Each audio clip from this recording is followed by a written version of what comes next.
ಓಂ ಶ್ರೀಮತೆ ನಮಃ 22ನೇ ಮಂತ್ರ ಇದು. ಇದಕ್ಕೆ ಸಂಬಂಧಪಟ್ಟಂತಹ ವೇದವಾಕ್ಯ.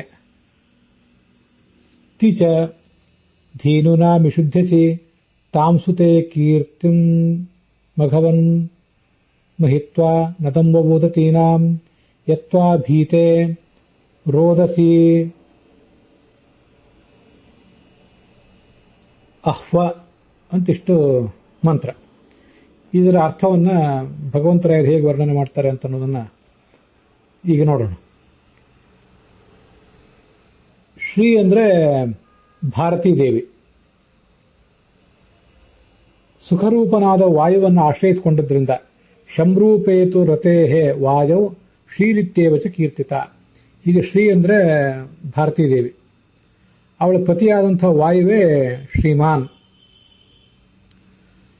ಆ ವಾಯುವಿಗೂ ಅಸ್ತಿತ್ವವನ್ನು ಕೊಟ್ಟವನೇ ಈ ಪರಮಾತ್ಮ. ಎಲ್ಲವನ್ನೂ ಮುಖ್ಯ ಪ್ರಾಣನ ಮೂಲಕ ನೋಡ್ತಾರೆ ಭಗವಂತರಾಯರು. ವಸ್ತುತಃ ಶ್ರೀ ಅಂದರೆ ಲಕ್ಷ್ಮೀದೇವಿಯೇ ಹೌದು. ಲಕ್ಷ್ಮೀದೇವಿಯ ಗಂಡನೇ ಶ್ರೀಮಾನ್ ಭಗವಂತ ನಾರಾಯಣ.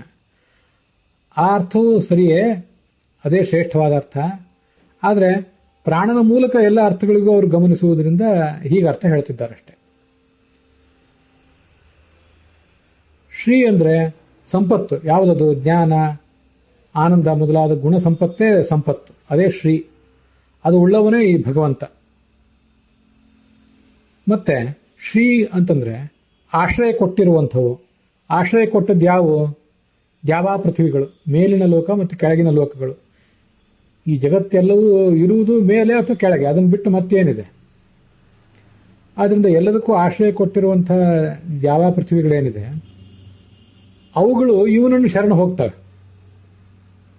ಇವನಲ್ಲೇ ಅವು ನೆಲೆಯ ಕಂಡಿವೆ. ಇವನಿಗೆ ಮೊರೆ ಹೊಕ್ಕು ತಮ್ಮ ಅಸ್ತಿತ್ವವನ್ನು ಉಳಿಸಿಕೊಂಡಿವೆ. ಮತ್ತೆ ಆ ದ್ಯಾವಾ ಪೃಥ್ವಿಗಳು ಅಂತಂದ್ರೆ ಮೇಲಿನ ಲೋಕ ಕೆಳಗಿನ ಲೋಕ ಅಂತ ಅಷ್ಟು ಮಾತ್ರ ಅರ್ಥ ಅಲ್ಲ. ದ್ಯಾವಾ ಪೃಥ್ವಿಗಳು ಅಂದ್ರೆ ರೋದಸಿ ಅಂದ್ರೆ ದ್ಯಾವಾ ಪೃಥ್ವಿಗಳು. ದ್ಯಾವಾ ಪೃಥ್ವಿಗಳು ಅಂದ್ರೆ ಶ್ರೀದೇವಿ ಮತ್ತು ಭೂದೇವಿಯರು. ಅವರು ಭಗವಂತನನ್ನೇ ಮೊರೆ ಹೊಕ್ಕು ಅವನ ಮೂಲಕವೇ ತಮ್ಮ ಎಲ್ಲ ಕಾರ್ಯಗಳನ್ನು ಮಾಡಿಕೊಂಡು ಅವನಲ್ಲೇ ಆಶ್ರಿತರಾಗಿದ್ದಾರೆ. ಆದ್ರಿಂದ ಅಂಥ ಯತ್ವಾ ಭೀತೆ ರೋದಸಿ ಸಹ ಅಂತ ಅಲ್ಲಿ ವೇದವಾಕ್ಯ ಇರೋದು.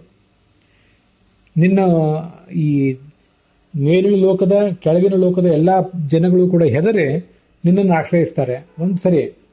ಅದಲ್ಲದೆ ಶ್ರೀದೇವಿ ಭೂದೇವಿಯರು ಕೂಡ ನಿನ್ನ ಮಹಿಮೆಗೆ ಹೆದರಿ ನಿನ್ನನ್ನು ಆಶ್ರಯಿಸಿದ್ದಾರೆ. ಅದು ತೈತ್ರಿಯ ಉಪನಿಷತ್ನಲ್ಲಿ ಬಂದಿದೆ. ಭೀಷಾಸ್ಮಾದ್ವಾತಃ ಪವತೆ. ಪರಮಾತ್ಮನಿಗೆ ಹೆದರಿ ಸೂರ್ಯ ಬೆಳಗ್ತಾನೆ. ಮತ್ತೆ ಸೂರ್ಯ ಉದಯಿಸುವುದು ಪರಮಾತ್ಮನಿಗೆ ಹೆದರಿ, ಗಾಳಿ ಬೀಸುವುದು ಪರಮಾತ್ಮನಿಗೆ ಹೆದರಿ,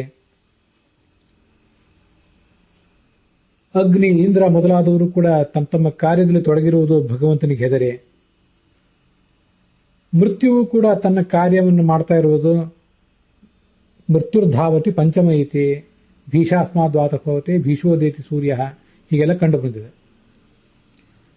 ಭಯ ಅಂದ್ರೆ ನಮಗಿರುವಂಥ ಭಯ ಅಲ್ಲ, ಭಗವಂತನ ಅಗಾಧವಾದಂತಹ ವ್ಯಕ್ತಿತ್ವದ ಕುರಿತಾಗಿ ಒಂದು ಭಯಪೂರ್ಣವಾದಂಥ ಭಕ್ತಿ ಅಂತ ಹೀಗೆ ಅಭಿಪ್ರಾಯ. ಅಂಥ ರೋದಸಿ ಅನ್ನೋ ಶಬ್ದದಿಂದ ನಮಗೆ ಗೊತ್ತಾಗೋದು ದ್ಯು ಮತ್ತು ಪೃಥ್ವಿಗಳು ಅಂತ. ದ್ಯು ಮತ್ತು ಪೃಥ್ವಿಗಳು ಅಂದ್ರೆ ಕೇವಲ ಮೇಲಿನ ಲೋಕ ಕೆಳಗಿನ ಲೋಕ ಅಂತ ಅಷ್ಟೇ ಅರ್ಥ ಇಟ್ಕೊಳ್ದೇನೆ ಶ್ರೀದೇವಿ ಭೂದೇವಿಯರು ಅಂತ ಅರ್ಥ ಇಟ್ಕೊಳ್ಳೋಣ. ಅವರಿಬ್ಬರು ಶ್ರೀ ಅಂತ ಶಬ್ದದಿಂದ ವಾಚ್ಯರಾಗಿದ್ದಾರೆ. ಆ ಶ್ರೀದೇವಿ ಭೂದೇವಿಯರು ಉಳ್ಳವನೇ ಲಕ್ಷ್ಮೀದೇವಿ ಆ ಎರಡು ರೂಪಗಳಿಂದ ಜೊತೆಗೂಡಿ ವಿಹರಿಸ್ತಾ ಇರುವವನೇ. ಆದ್ರಿಂದ ಇವನೇ ನಿಜವಾದ ಶ್ರೀಮಾನ್. ಯಾರನ್ನಾದ್ರೂ ಜಗತ್ತಿನಲ್ಲಿ ಶ್ರೀಮಾನ್ ಅಂತ ಹೇಳುವುದಿದ್ರೆ ಇವನನ್ನೇ ಹೇಳಬೇಕು ಅಂತ ಅದರ ತಾತ್ಪರ್ಯ.